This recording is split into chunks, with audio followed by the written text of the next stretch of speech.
The house was quiet except for the occasional hum of the refrigerator and the muffled clicking of Travis's laptop keys from the living room. Noah stood by the kitchen sink, rinsing off the last of the dishes from dinner, his eyes glazed over, more focused on his thoughts than the task at hand. The evening had followed its usual pattern. Travis came home late, exchanged a few words about his day, and disappeared into the glow of his work screen. No kiss. No question about Noah's day. Just routine. It hadn't always been like this. Years ago, their apartment was filled with spontaneous laughter and the comforting friction of shared space. But lately it felt like a museum, everything in place but nothing alive. Noah didn't blame Travis exactly. His husband's job demanded long hours and constant attention. But somewhere along the way Noah had stopped feeling seen. He had begun to miss the warmth of being looked at, not just glanced at but truly seen. He wiped his hands dry just as the doorbell rang.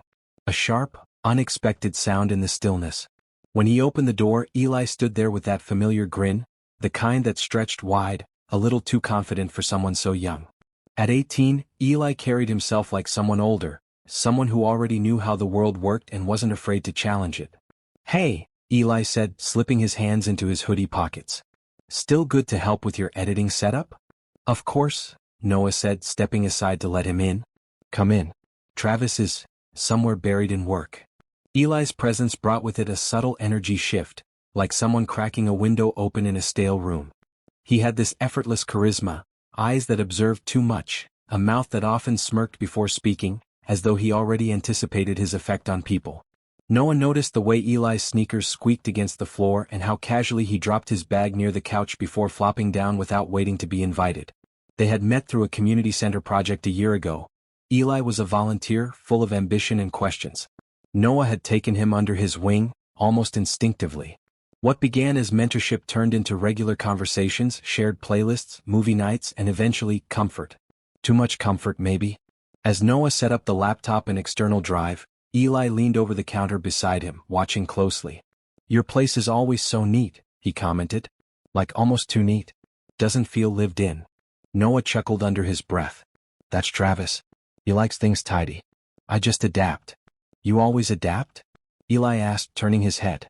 The question hung in the air for a second longer than expected. "I guess I do," Noah replied carefully. "It's easier that way." Eli studied him, then gave a lazy shrug as if shelving a thought.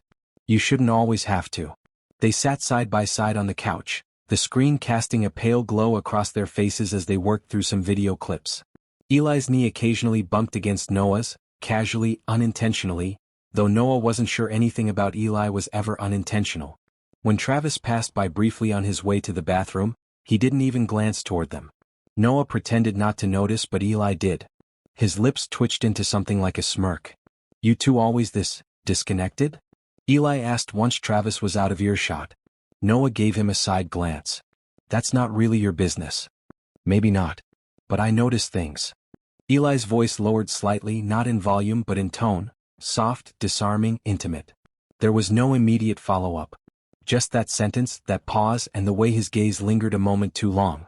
Noah shifted his weight and looked away. "Let's focus on this project, yeah?" "Sure," Eli replied, smirking again. "For now." Later, as they wrapped up and Eli stretched his arms above his head, his shirt lifted just enough to reveal the smooth dip of his abdomen. Noah caught himself looking for half a second too long. He swallowed hard and turned off the screen. "Guest room's ready," Noah said. "It's down the hall." Eli nodded, grabbing his phone. "Thanks for letting me crash. Hope Travis doesn't mind." "He won't even notice," Noah said quietly. And with that, Eli disappeared down the hallway, the air still thick with something unspoken. Noah stood alone in the blue glow of the darkened living room, uncertain of what exactly he had invited into his home, or into himself. Noah couldn't sleep. He lay in bed beside Travis, who was already snoring lightly, one arm draped over the pillow as if it were more comforting than the man lying next to him. The room was dark except for the moonlight slicing through the blinds. It wasn't just the usual insomnia tonight, it was something else. A buzz beneath his skin. A question lingering in his chest he couldn't quite name. Eli was just down the hall. That thought alone stirred something in him, a strange combination of guilt and curiosity. Noah turned over, facing the wall. His mind replayed their earlier conversation, the look Eli had given him and the way he'd said, "You shouldn't always have to." It had struck a nerve. At 2:47 a.m., Noah finally gave up on sleep. He quietly slipped out of bed, careful not to disturb Travis, and padded down the hallway toward the kitchen. He needed water, he told himself that much. Just water. As he turned the corner, he stopped short. Eli was already there, standing in front of the open fridge, wearing only a loose pair of sweatpants. The pale light lit up his frame, lean, defined, young. He didn't flinch when he noticed Noah. He simply looked up and grinned like he'd been expecting him. Couldn't sleep either? Eli asked, closing the fridge and holding a bottle of iced tea. Noah swallowed. No. Just restless. Eli leaned against the counter, his arms crossed over his chest. It's weird, right? How quiet houses feel louder at night. Noah nodded, unsure of where to put his eyes. You're not wrong. There was a pause, comfortable for Eli, uncomfortable for Noah. You and Travis, Eli said slowly, do you guys even talk anymore? Like really talk? Noah sighed, pouring himself a glass of water. We talk about bills. Schedules. Groceries. Does that count? Eli gave him a look, one that said you know the answer already. He took a sip of his drink. It's just, you seem so checked out. Noah leaned against the opposite counter, facing him. I don't know when it started. Or how to fix it. Or if I even want to anymore. That's honest, Eli replied. Silence stretched between them again, longer this time. The only sound was the hum of the fridge. Then Eli stepped closer, just a pace. I used to think relationships were supposed to complete you, he said, voice low. But now I think they just reflect you, what you tolerate, what you settle for. Noah met his gaze, searching it. What are you saying?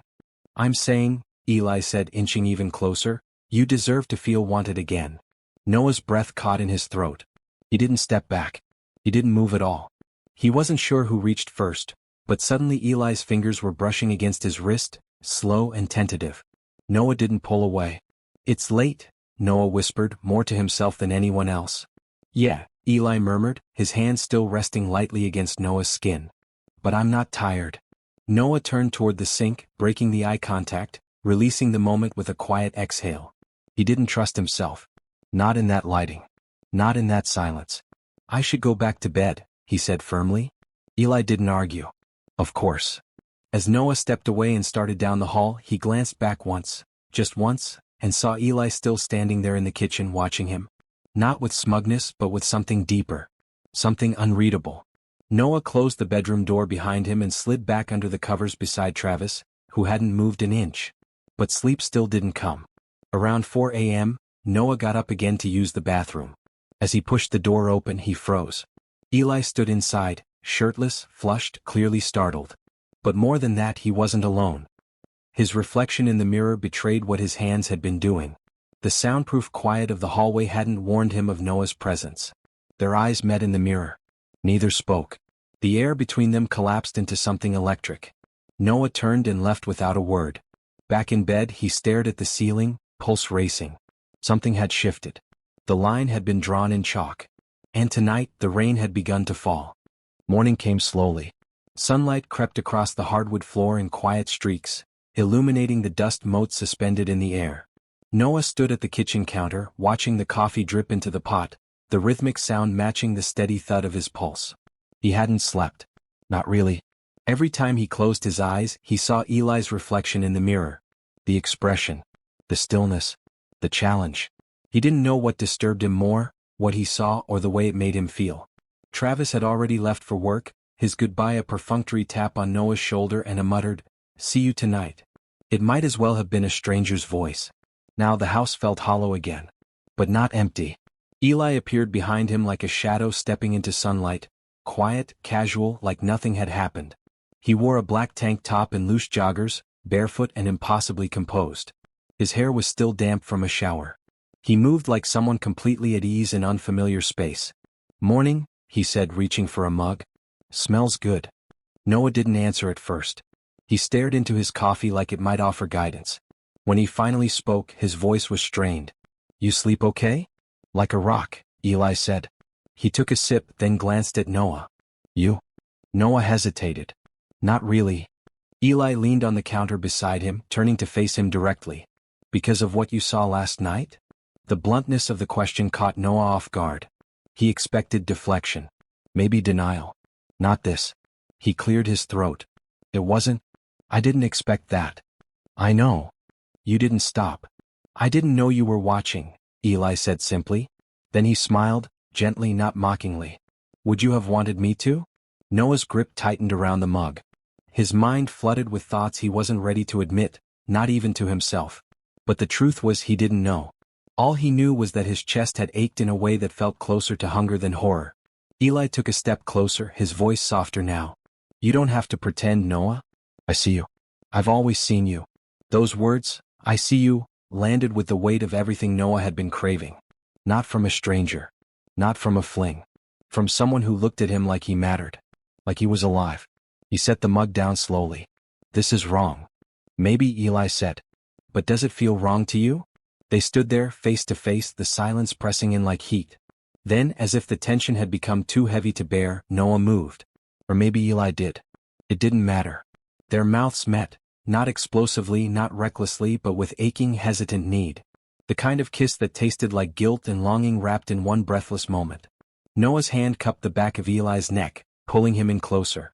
Eli responded with an intensity that made it impossible to think, impossible to step away. It wasn't just physical, it was the collapse of a dam. When they finally pulled apart, both were breathing heavily. Neither spoke. Noah broke the moment, stepping back, hands trembling. I can't. This can't happen again. Eli nodded slowly. Okay. But he didn't look sorry. Noah turned away, pretending to busy himself with the coffee pot, his thoughts spiraling. He had crossed a line that couldn't be uncrossed, and worse, a part of him didn't want to. Later that afternoon, Eli left without a dramatic goodbye. Just a casual, thanks for having me, and a backpack slung over one shoulder. As if nothing had happened. As if everything had.